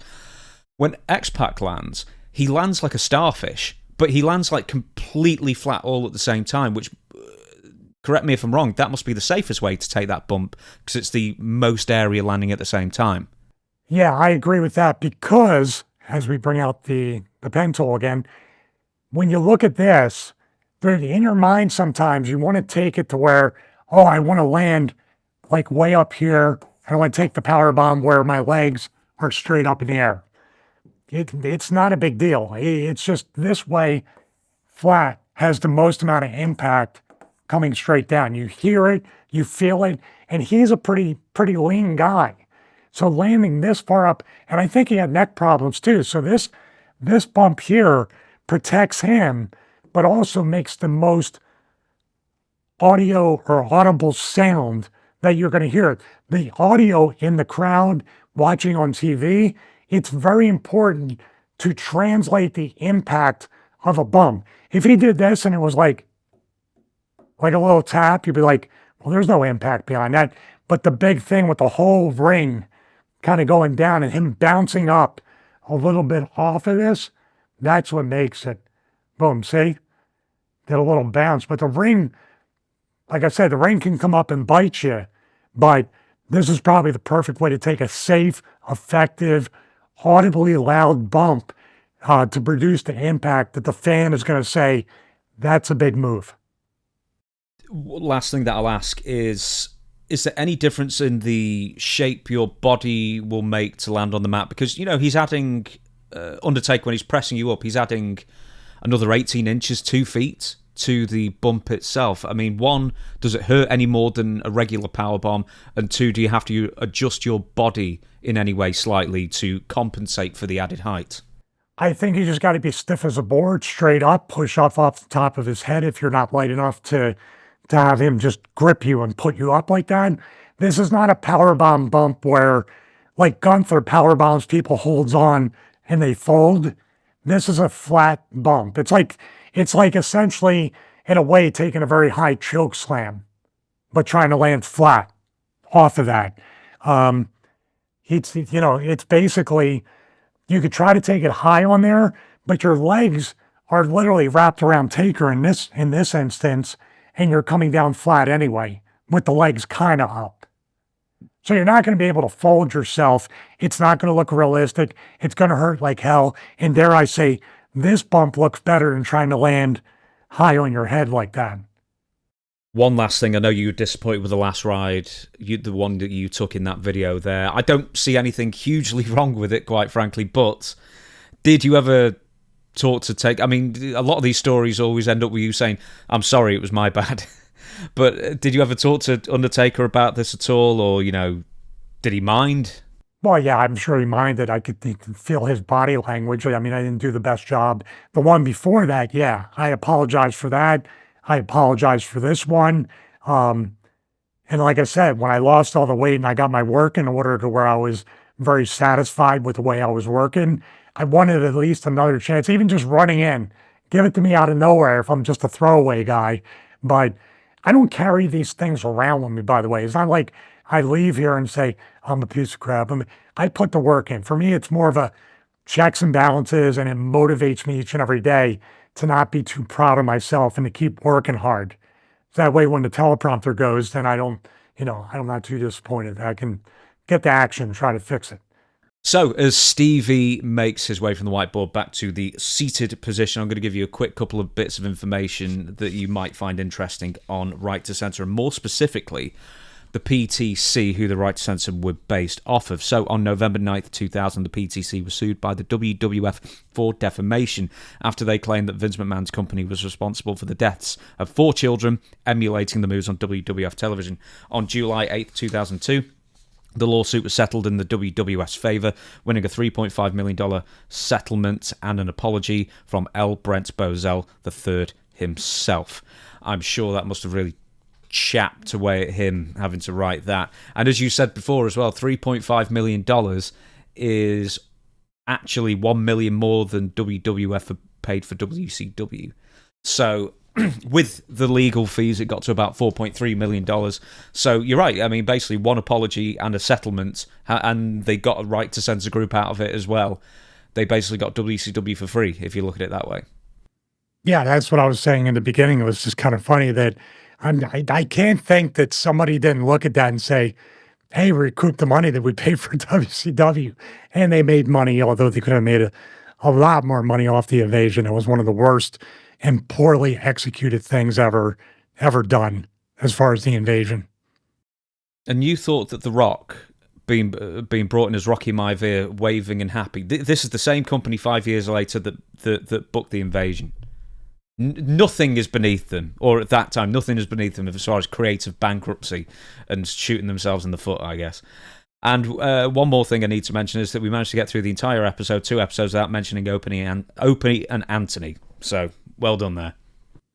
Well, for my legal health, I think it's better we don't talk about it. If you want to go, hey, put the link in the description if you want to go see it.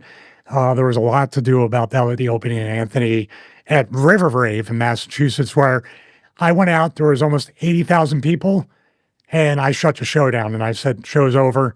Can't have it. Go home. Turn around. No refunds. They wanted to kill me. And people are like, some people are leaving. Like, oh, man, this sucks. Started walking. I hope somebody stopped them, but it was pretty cool to get up on the stage and shut the entire 80,000 seat stadium concert down.